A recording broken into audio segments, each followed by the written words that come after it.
Fala, torcedor Cruz Maltino, tudo bem com vocês? Trazendo mais um corte aí pra gente estar reagindo junto. Dessa vez aqui separei o pessoal da ESPN aí, trazendo esse duelo, né? Esse clássico que vai acontecer entre Fluminense e Vasco. Vasco vem muito bem aí, conseguindo importantes resultados e começa a olhar ali na parte de cima da tabela ali, tentando beliscar ali uma Libertadores, né? Uma pré-Libertadores. E o Fluminense também, então seria ali um confronto direto, né? Os comentaristas ali divergem, né? Uns acham que o Vasco tem mais que acumular pontos, mas de fato, com o futebol que o Vasco vem jogando, é de se esperar ali que ele vai brigar sim pela essa vaga na Libertadores. Vou soltar o corte, vamos estar reagindo junto. No final a gente volta aí com mais informações e que eu trago para vocês aí. De semana, segunda-feira, e o Rafael Marques conta pra gente como é que Vasco e Fluminense se preparam. Ô Rafa, o Flu é o sétimo, o Vasco é o nono. É confronto direto por conta dessa posição ou a diferença de pontos faz com que não possa classificar assim esse jogo? Olha, Bruno, pergunta difícil, viu? Um abraço a você, a Mayra, ao Jailson, ao fã de esporte conectado com a gente aqui no Sport Center. O Fluminense tem ainda um jogo a menos, né? O Vasco já tem as 28 partidas, o Fluminense tem 27, 5 pontos de diferença. Acho até que o Fluminense tem aspirações mais ousadas que o Vasco no Campeonato Brasileiro.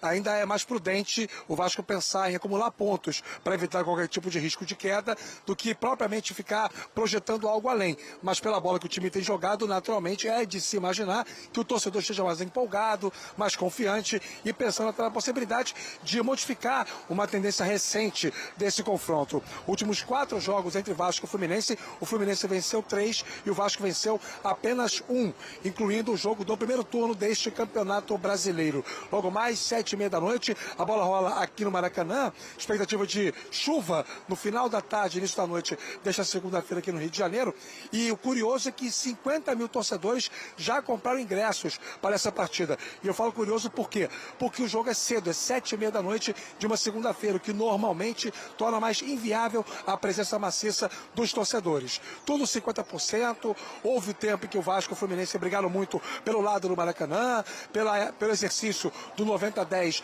do mandante versus visitante, mas as boas relações entre os presidentes Pedrinho do Vasco e Mário Bittencourt do Fluminense estreitaram um pouco mais do ponto de vista institucional as duas equipes e a coisa funciona assim. O Vasco fica na norte, o Fluminense na sul, o mesmo preço para as duas torcidas, ticket médio custando R$ 95,00 e a expectativa, portanto, de um bom público e uma grande festa com o Maracanã misto logo mais para Vasco e Fluminense. O Vasco é o mandante, tem a volta do Paulo Henrique, que serviu muito bem a seleção brasileira. Com isso, o Tietê volta a jogar no meio-campo na vaga do Hugo Moura, que está suspenso. No Flu, a Costa, que teve controle de carga no último jogo contra o Juventude, volta ao time titular e o Cano pode perder a sua titularidade para o John Kennedy, sendo essas as duas únicas mudanças do técnico Luiz Subeldia.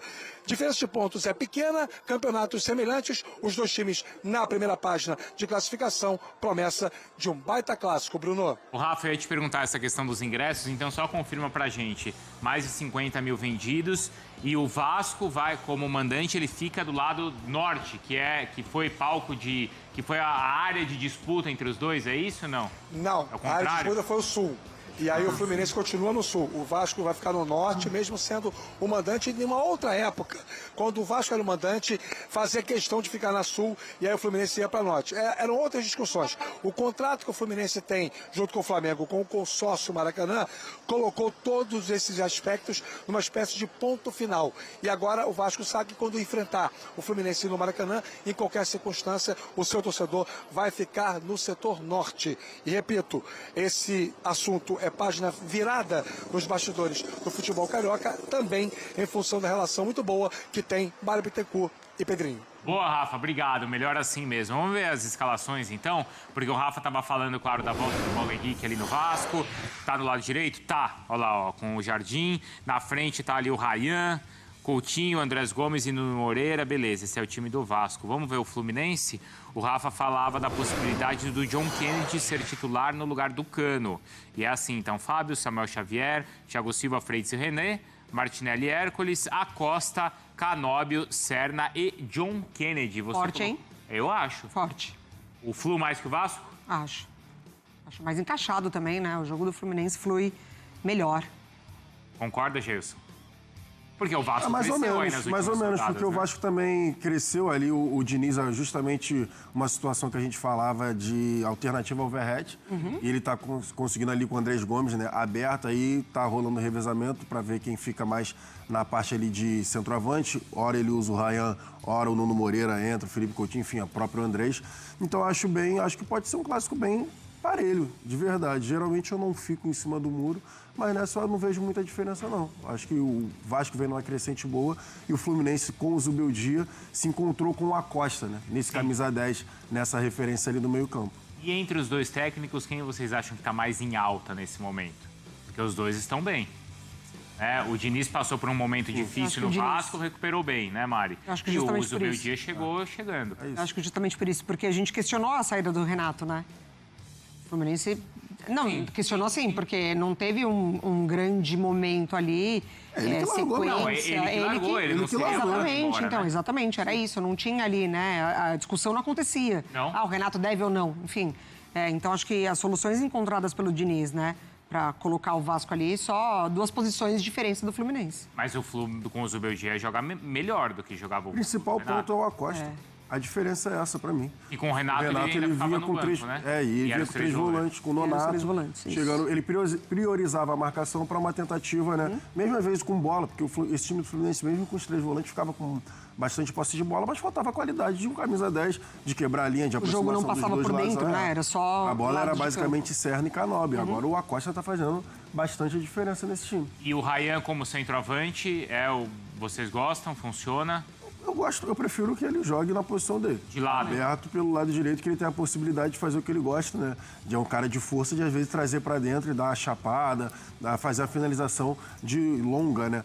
De referência, eu vejo que ele também tem sido muito utilizado, né? De costas. E aí você perde um bom fator do Ryan, que é justamente a arrancada. Ali no gol do Fortaleza, é justamente porque ele pegou de frente. Mesmo estando centralizado, ele consegue pegar de frente e aí ele desarma, enfim, sozinho vai lá e faz o gol. Mas acho que a principal característica do Ryan é jogando aberto ainda. O Bruno Andrade trouxe pra gente, viu, Mari, que o Vasco nesse momento tenta renovar o contrato do jogador o mais rápido possível, porque o contrato dele termina no final do ano que vem. Então o Vasco já tem que renovar, Claro, tem que... porque o Vasco não quer vendê-lo por menos de 30 milhões de euros. Lá na Europa já tem um monte de zoião já Também.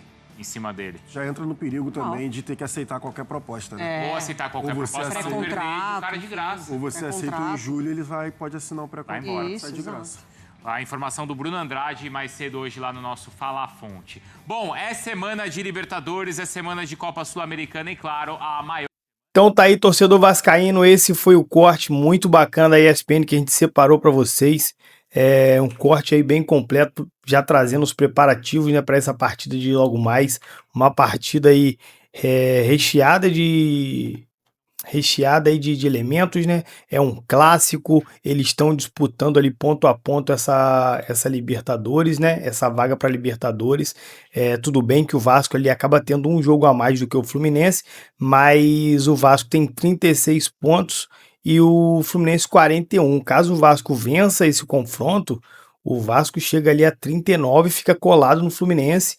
E a gente sabe que esse jogo a menos, né, do Fluminense, ele tem que ganhar. Muitas vezes a gente coloca esse jogo a menos como, né, 3 pontos a mais, só que não. É um jogo a ser disputado, então o Vasco tem sim que ir para cima, brigar ali para quem sabe conseguir essa vaguinha na Libertadores aí. Afinal, tá jogando muito bem, muito bem.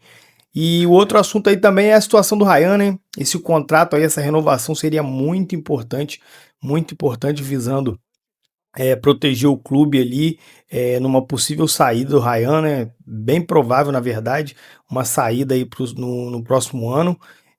Então o Vasco teria que ter um contrato ali maior, alguma coisa ali que te protegesse de uma forma ali financeira, né, da saída desse jogador. Mas é isso, o vídeo é esse, rapaziada, espero que vocês tenham gostado, já deixa o like aí, né, para dar uma moral, também se inscreva no canal e vamos lá aguardar o jogo logo mais. Valeu, rapaziada, fui!